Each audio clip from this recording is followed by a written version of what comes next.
Hey guys, let's jump right into this latest iteration of your 3D model.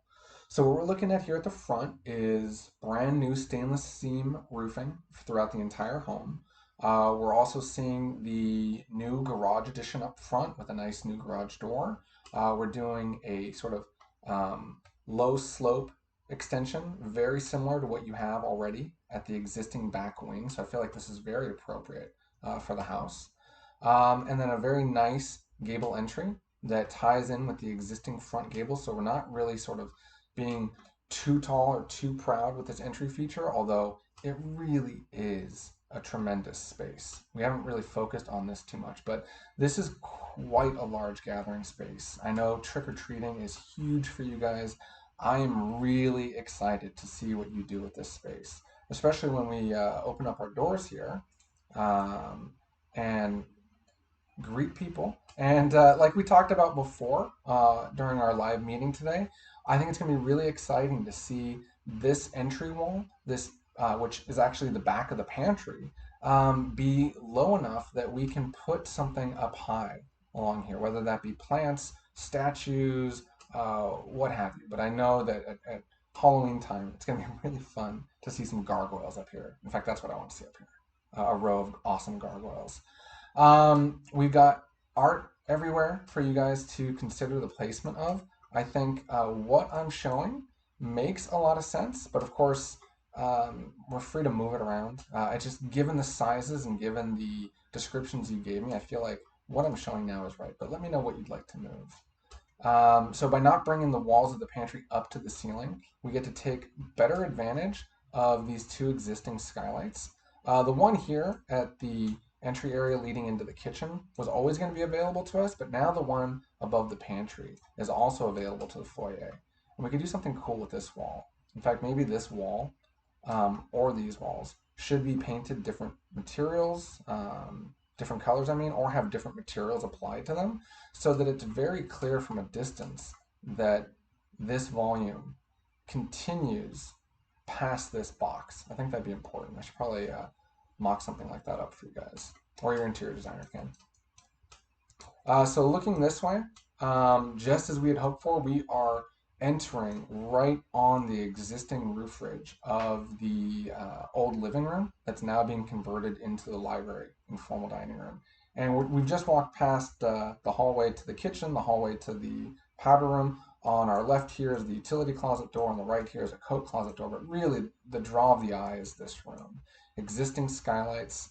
I propose we eliminate the old collar beams that we have here and here and replace them with these sleeker, higher up collar ties. Stainless steel with a little turnbuckle here in the middle to keep the roof from flattening out and splaying out, but it's lighter looking, it's higher up, and I feel like it gives even more volume to this already very tall space.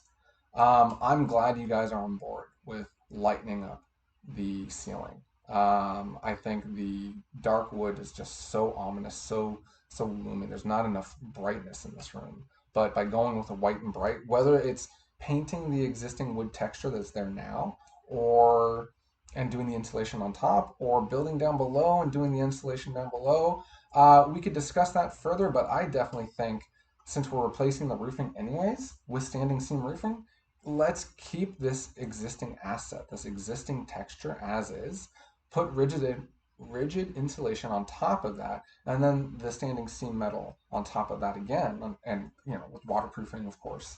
But that allows us to paint this white, have it be really bright, and then just check out this space. The space is great, very bright. These large windows framed into the module of the library.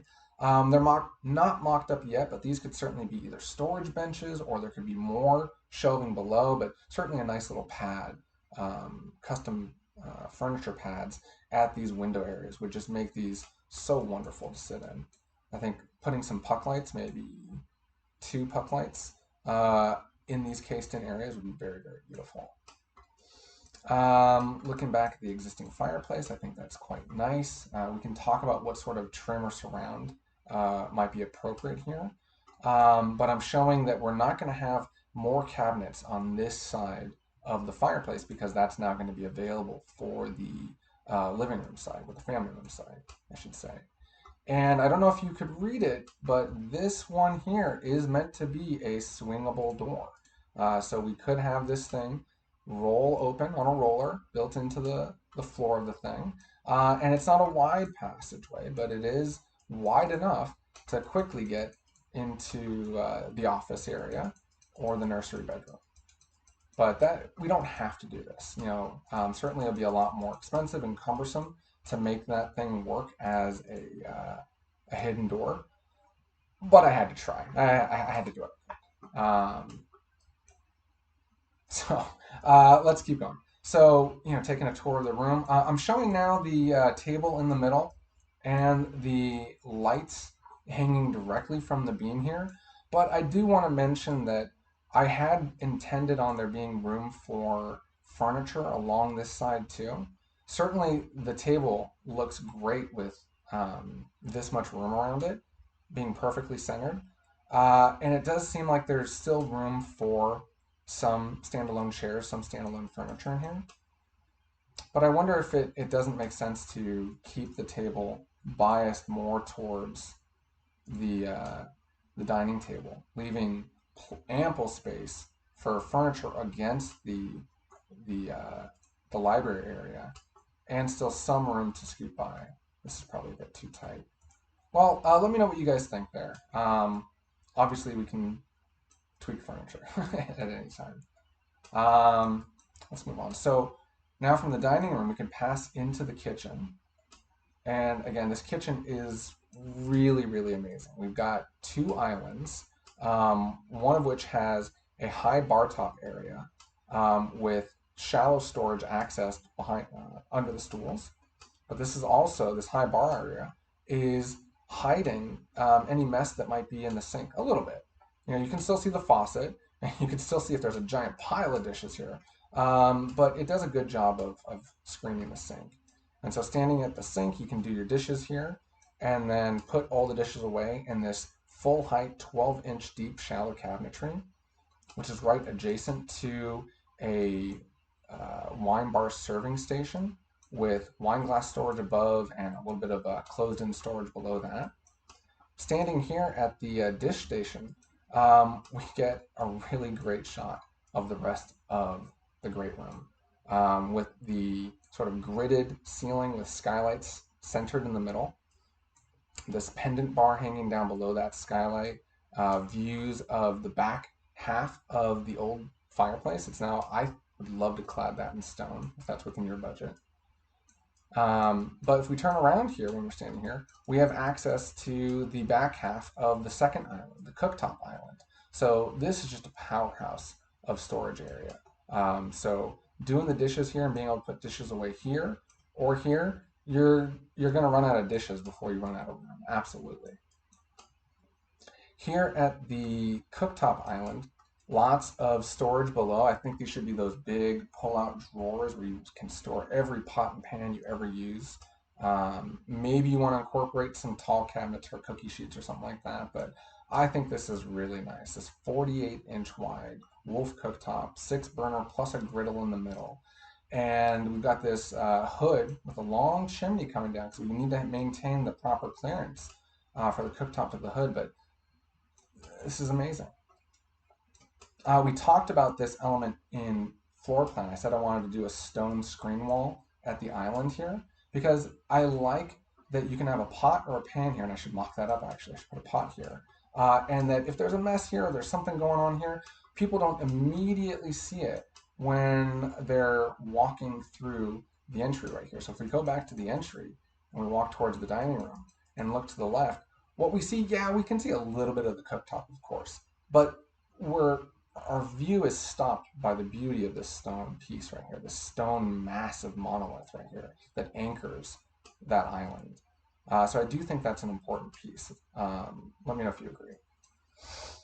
Looking out the windows from this kitchen, we see a sink here that's meant for the prep cooking, right? Because we don't want to have a work triangle that between the refrigerator and freezer columns, the cooktop, and the only sink, we don't want that interrupted by the island. So of course we've got this smaller prep veggie sink right here. very close, very convenient to the refrigerator. So this is really your cooking work triangle between the fridge, the cooktop, and the sink. This is a very compact work triangle. This dishwashing area here is sort of an ancillary element, but it has its own work triangle of sink, dishwasher, and dish storage that I think is going to be really, really effective. We essentially have two work triangles. The element of the trash and recycle pull-out bins here with the hole cut into the counter for the trash. Okay. I'm sure that can be coordinated with the stone installer, no problem. I don't know, maybe we could make it so that they scribe out the circle and we do something where we can retain that stone cutout and make sort of a cap or something. Are you at all worried about smells or visibility into this? Maybe it's just a wood circle cap on it. Or the stone cap could be kind of nice. I changed out the additional wine refrigerators that I was showing for the liquor storage cabinets. These could be lockable. I would suggest doing sort of a tiered system where there are 3 shelves, each with 3 tiers inside. I think that would be really quite beautiful way to display the liquor, flanking the entire kitchen. So one here and one here.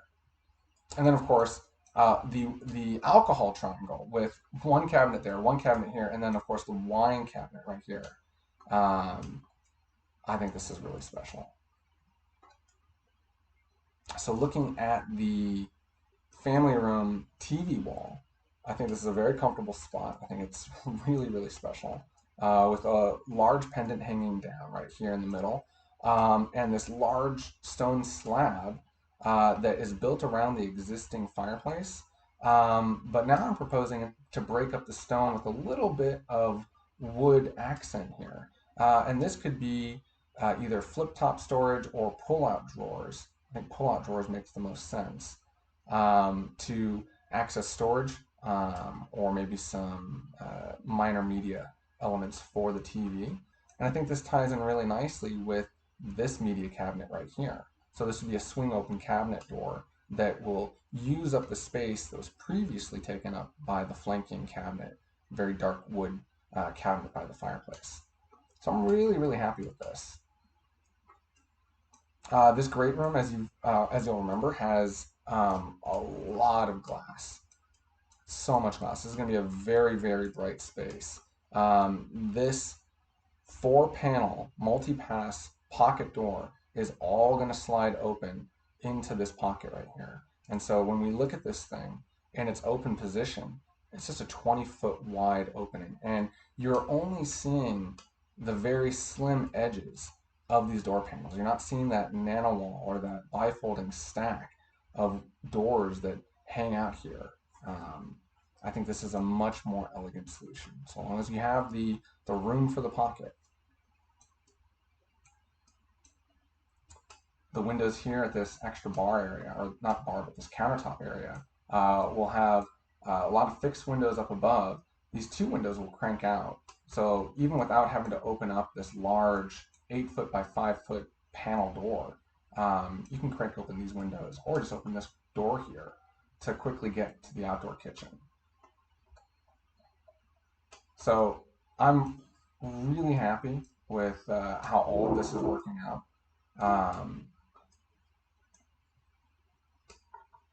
I'd love to hear your thoughts if there's anything else in the kitchen that you'd want to fix. I know you're concerned about lack of uppers, but there are some upper cabinets along here, above the fridge, above the double oven. And of course, I'm now mocking up inside the pantry. It's still rough, but inside the walk-in pantry, there'd be plenty more countertop and cabinets below, and a lot of upper cabinets in here, tucked in below the top of that entry wall. So this is all upper cabinets along here, even above the small, typical standard refrigerator column here. But then also with this full height element here, I really don't think you're going to run out of storage at all.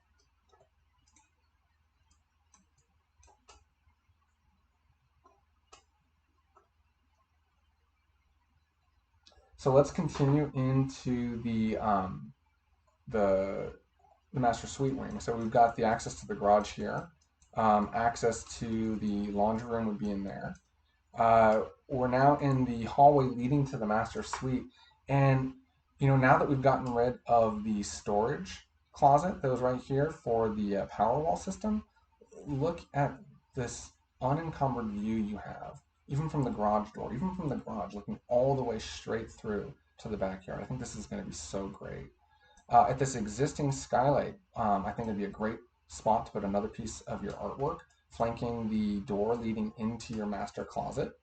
Um, as we continue down the hall, we have this existing 6-foot opening that I want to make 8 foot wide now, just because that matches the other panel sizes that we have for your doors. And I think it's the right size to fit the artwork here.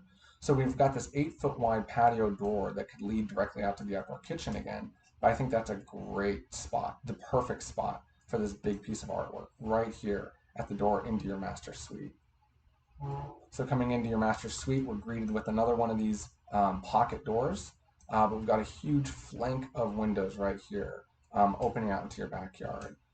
We see a beautiful to-be-built pool house right here. We also see the shed.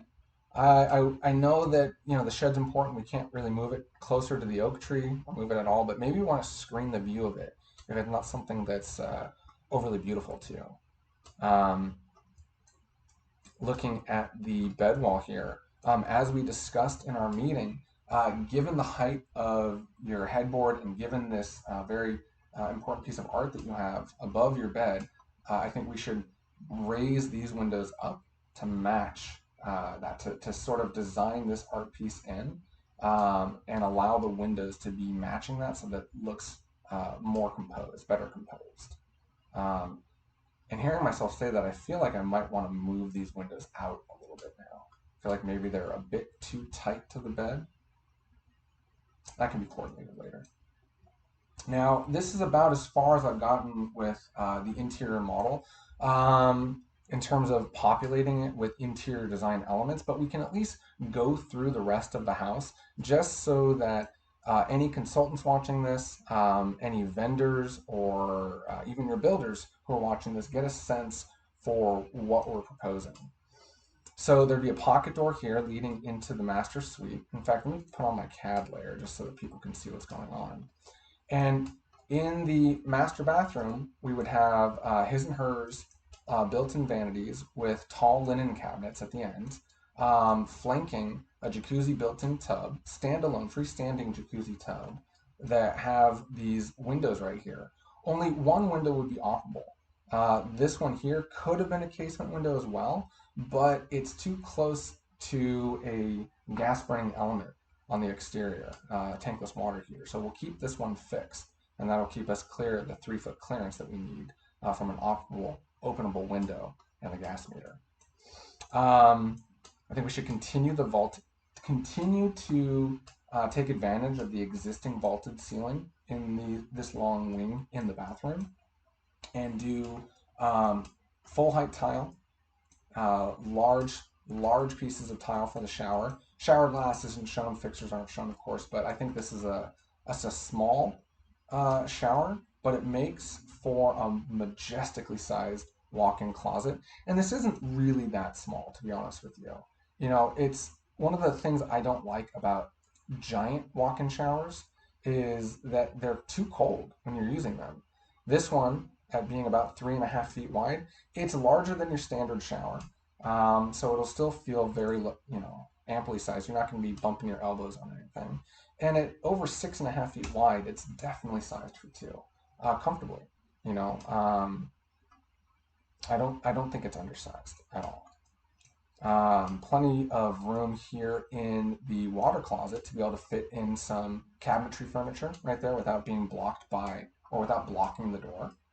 And I really love this view. I need to send you guys another video after I do a mock-up of the interior cabinetry, but this is going to be a great little spot. Looking out this window, we definitely need to do something special here with planting and uplighting just to make this jacuzzi spot so very special. So if we continue into the walk-in closet, I'm now showing that skylight that we talked about adding in lieu of the window right here. So I think this is a really great spot with the skylight right here, in line with this door, which is in line with the other skylight out here. I feel like structurally, this is going to be really easy for the structural engineer to make work, right? Because there's already an opening here. So structurally, this bit of roof really isn't doing anything. So it's perfect to plug the skylight in right here. It comes down right darn near centered in the, perfectly centered in the closet. But it's, what I like is that it's perfectly centered above the door. I feel like there's a really nice composition between skylight, door, and then skylight again right outside here. And look, another window, right? This is actually the window of, that's centered in the great room. I'm not gonna claim, oh, not that one, this one over here. There, so I can't even claim that that was fully intentional to line up with the center one because it's lined up with this last one. But still, I think that's pretty neat. Um, let's see, what else do we have here? So we can go through past the wine bar, which is capped with a low soffit. We can put some LED lighting, LED strip lighting right along here. I think that'll wash this soffit with light really beautifully. Continue this way. We'll have a, we'll have a door into the existing bathroom right here. But if we continue down this way, we'll walk past your guest bedroom, or your game room for now, walking through the gym, and just to pick up on what we left off with here, I've closed off the gap here between the wine room and this passageway. This is now just solid wall. There's no more linen cabinet here. That whole space has been swallowed up by the closet in the gym. So now there's no wall here at all. It just goes all the way back, and it'll just be some extra deep storage space. You can really pile a lot of chairs back in here. Maybe you guys even get like a chair caddy on wheels that just wheels in here, and then you can wheel it out too. And that thing takes up a lot of space, a lot of floor area. That might be the right spot for that. And of course the gym, right? We've got the full height mirrors, the weight machine, the weight rack. This is the door that will lead into your prefabricated sauna element. So this is a really great gym space. And then turning this way and looking right out, the third and final set of bypass doors, pocket doors, and just doing your gym workout, coming out here, looking at your giant covered patio area, or taking a quick dip in the pool. This is really special. This is a spectacular house. There's only one last space to visit, which would be Jenna's office. So we'll come here. This is now the new closet built into Jenna's office. And this would be the new large windows where Jenna's desk would be. And turn around here. Existing fireplace, door leading to the outside, couch right here, art right there. And what I need to decide still with you guys is what we're going to do about. No, actually, I think we're good here. I know what we're going to do. We are going to take advantage of the existing vault. It just, because the room's gotten shrunk from your existing master, this vault right here will come down, and this wall will just be a little bit taller. I'll mock that up for you guys to see finally, but I think that space will be great. So we come back here, and I'm missing the back half of this wall. Oh no! And I'm missing the ceiling in here. This will be the existing slope ceiling that's already in this space. Um, but this would be another long wall at the back of the wine cabinet. We can try to fit in a little bit of cabinetry here. This is where the secret door would let you back into the dining room if you wanted it. But if not, we'll continue back this way. Stand next to the wine room. Walk past that. Oh, and something that I think is really special too that I didn't mention before was that this stone slab, which is a great spot for people to sit on or to set some important statues perhaps, but like continue this stone slab past the glass wall and have this be just sort of like a little bench to sit on here while you're pondering your many different choices in this amazing wine room. So we'll shift this over because this is where you'll be sitting, right? You'll set up right here, and you'll have to decide which of these hundreds of bottles you want. you want to break open. And here's that post in the room that is helping carry um, some of the loads here, right? This can come straight down. In fact, I think I want to move this just to be in line now with that right there. Yeah.